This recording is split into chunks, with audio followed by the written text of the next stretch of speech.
ዛሬ 4 ኪሎ ላይ የሆነው ነገር መነጋገሪያ ሆኗል። ጉርሻ ፔጅ እንደዘገበው በኮሪደር ልማቱ የመብራት ላይ ስክሪኖች ላይ የታየው ምስል የብዙዎችን ቀልብ ገዝቶ ውሏል። እቺ ልጅ ከሞት አመለጠች እንጂ አሁንም አልዳነች። አሁንም ቢሆን የእህታችን ነፍስ አደጋ ላይ ነው ያለችው። ምክንያቱም ከህይወት በላይ ምንም ያስቸኩል ነገር የለም። ይህን ቪዲዮ ይጠቅማል፣ ጨርሰው ሼር፣ ኮፒ ሊንክ አድርጋ አድርሰው።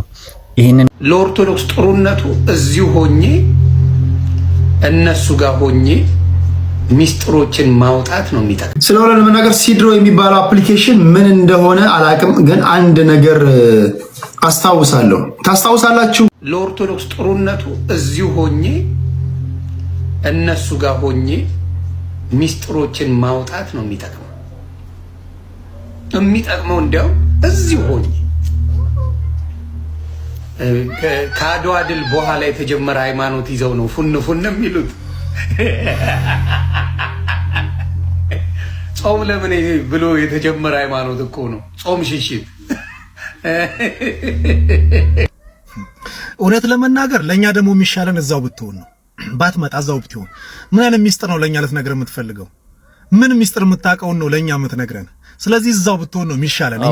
እንደ ኦርቶዶክስ እንደ ሀገር ደግሞ እንደ ምን ውስጥም ባትገባ እንደ ራስን ችለህ ስራ ብትሰራ ምናምን ደስ ይለናል። እንደ ሰው ብትሆን ከዚህ በፊት ሾርት ሚሞሪ ሆነን እንጂ እኮ በብሔር ስንት ያጋጨን፣ ኦሮሞን ከአማራው ጋር፣ አማራውን ከትግሬ ጋር፣ አማራውን ራሱ ከአማራ ጋር ሁሉ ስታባላው ኖርሃል። አሁን ደግሞ በሃይማኖት ገብተህ አንዴ እስልምናውን ከክርስትና ጋር፣ ፕሮቴስታንቱን ከኦርቶዶክሱ ጋር፣ ፕሮቴስታንቱን ከእስልምናው ጋር እንደዚህ ያባላህ እዛም ስትል ቆይተሃል።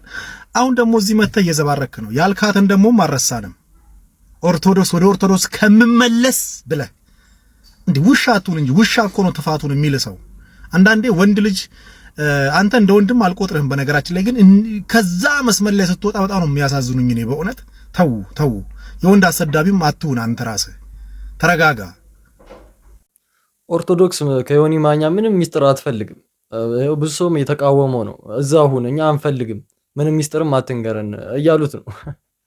ዛሬ 4 ኪሎ ላይ የሆነው ነገር መነጋገሪያ ሆኗል። ጉርሻ ፔጅ እንደዘገበው በኮሪደር ልማቱ የመብራት ላይ ስክሪኖች ላይ የታየው ምስል የብዙዎችን ቀልብ ገዝቶ ውሏል። በ4 ኪሎ በቀድሞ ማለዳ ካፌ አቅራቢያ በተተከሉት ስክሪኖች ላይ መደበኛ መልእክቶች ሲተላለፉ ቢቆዩም በአንዱ ስክሪን ላይ ግን የኪዳነ ምህረት ምስል እንደምታዩት ቀኑን ሙሉ ታይቶ እንደነበር የአይን እማኞች ገልጸዋል። ይሄም በአካባቢው በነበሩ እግረኞችና አሽከርካሪዎች ዘንድ ትልቅ መነጋገሪያ ሆኗል።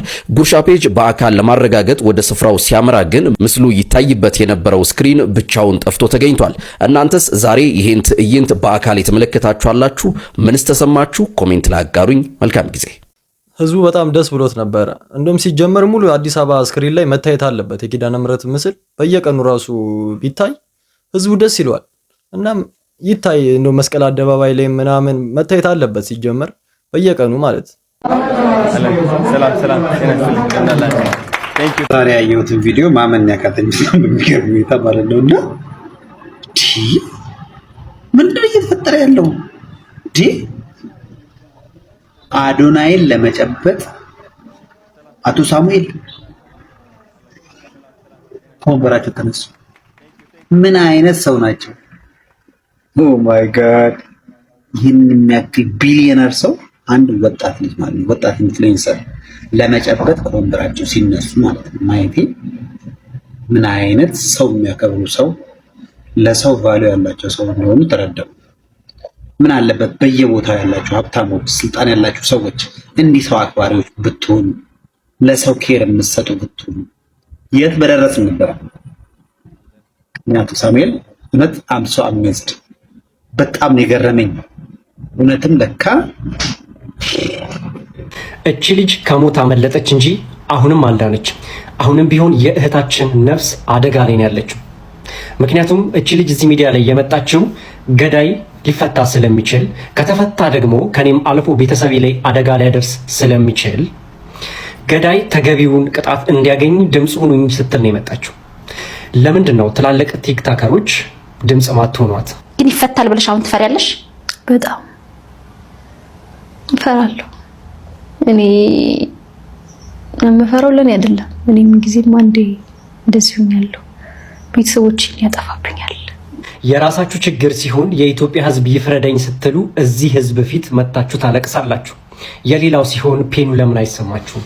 አንዴ ከወጣ እኔም አልተርፍ እና አሁንም እምለው ቢያንስ እዚህ እንትን ቢል ወደዛ ባይሄድ።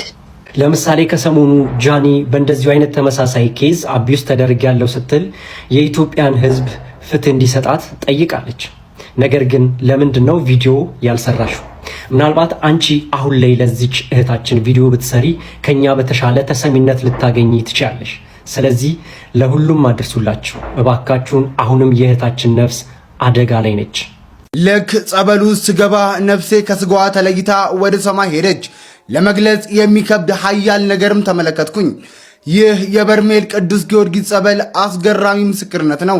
ከዛ ሰማያዊ ሰማይ ላይ ደረስኩኝና ኃያል ነው። እኔ ግን እግር አልችልም። በጣም ኃያል ነው። ነፍስን ከስጋ ለይቶ የሚሰውረው ተአምረኛው በርሜል ቅዱስ ጊዮርጊስ ጸበል በየ30 ደቂቃ ልዩነት 3 ጊዜ እየፈለቀም ተአምራትን ይሰራል። በርካቶች ከህመማቸው ድነዋል። በርካቶች በጸበሉ ነፍሳቸው ተሰውሮ ሲኦልና ገነትን አይተዋል። በርካቶች ከመናፍስትና ከአጋንንት እስራት ነፃ ወጥተዋል። የድህነታቸውንም ምስክርነት እንደዚህ ብለው በቅዱሱ ስፍራ ላይ ምስክርነት ሰጥተዋል። በርሜል ቅዱስ ጊዮርጊስ ነበር። ጸበሉ ይሰውራል፣ ያሳየኛል። ዓለምን ነው የሚያሳየኝ፣ በግራም በቀኝም ነው።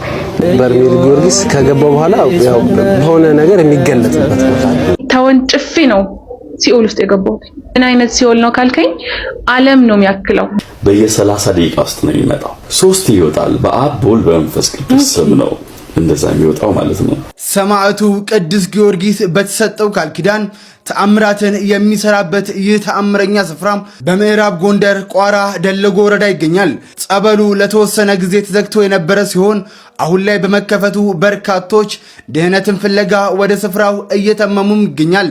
ወገግ መንፈሳዊ የጉዞ ማህበር ወደዚህ ተአምረኛ ጸበል ወዳለበት በርሜል ቅዱስ ጊዮርጊስ ከአዲስ አበባ የካቲት 28 መነሻውን ያደረገ መንፈሳዊ ጉዞ አዘጋጅቷል። በጉዞ ላይ መሳተፍ የምትፈልጉም ከላይ በምትመለከቱ ስልክ ቁጥሮች በመደወል መመዝገብ እንዲሁም ተጨማሪ መረጃ ማግኘት ትችላላችሁ። ከህይወት በላይ ምንም ያስቸኩል ነገር የለም። ይህን ቪዲዮ ይጠቅማል፣ ጨርሰው ሼር፣ ኮፒ ሊንክ አድርገው። ይህንን ጩቤ እያያችሁት ነው። ይሄ ጩቤ የእስክሪብቶ ጩቤ ነው እና እዚህ ኮሜንት ስር ላይ ምን አየሁኝ፣ የት ነው መቼ መጥቼ ልውሰደው፣ ስንት ነው ዋጋው ምናምን እያሉ ብዙ የሚጠይቁ ሰዎች አሉና በመጀመሪያ ደረጃ ጠላቶቻችሁን እዛ ኮሜንት ስር ሄዳችሁ ፈልጓቸው። በመቀጠል ግን የራይድ ሹፌሮች፣ ተማሪዎች፣ ብቻ ከሰው ጋር ግጭት ያላችሁ ሰዎች ምናምን ተጠንቀቁ። እንደዚህ አይነት እቃዎች የሚያዘናጉ እቃዎች ናቸውና አደጋ ያደርስባችኋል፣ ህይወታችሁን ልታጡ ትችላላችሁ።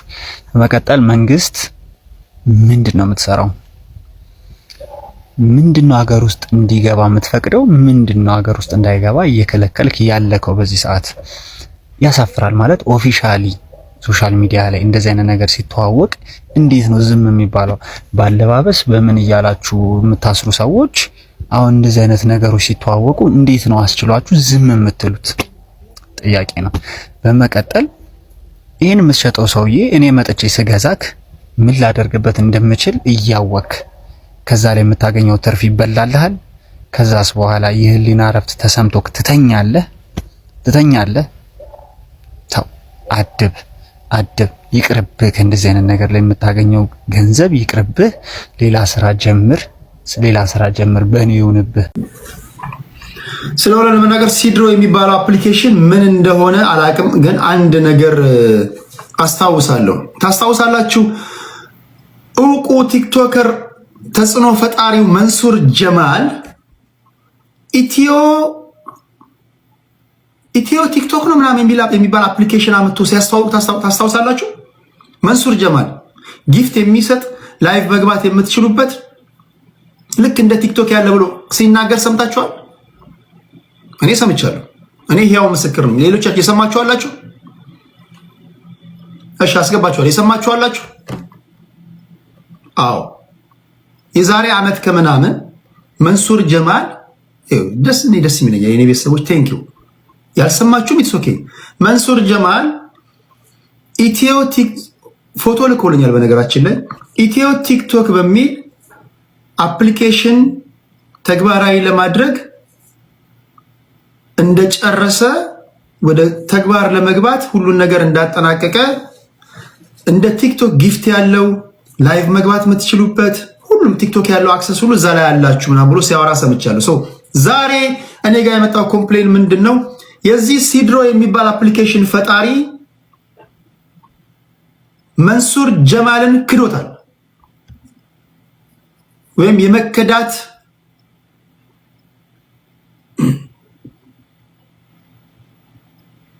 ራሱ ተፈራርመዋል። በነገራችን ላይ እንግዲህ አሁን ነው እናንተ መጣው አዶናይ ምናምን እያላችሁ አሁን የመሰላችሁ ነው። ራሱ ልጅ አሁን ሲድሮ ብሎ የመጣው ሰውዬ ከመንሱር ጀማል ጋር ተግባራዊ ለማድረግ የተፈራረመውን ነገር ነው አሁን መንሱርን ክዶት ከአዶናይ ጋር የተፈራረመው።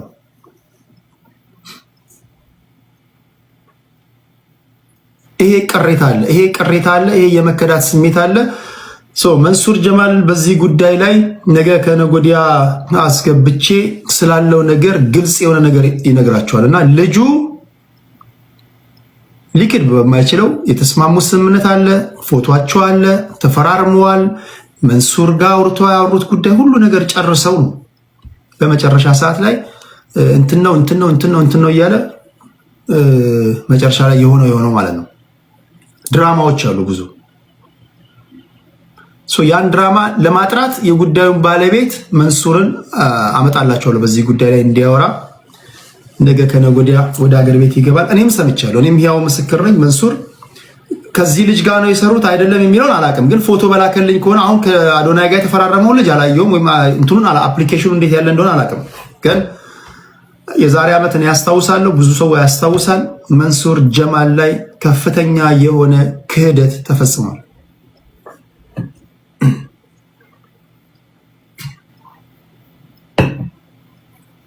እሺ ፖለቲከኞችን ላስገባና ሶስት ዙር እንስማቸው ወይስ ላሰናብታችሁ? ምን ትላላችሁ?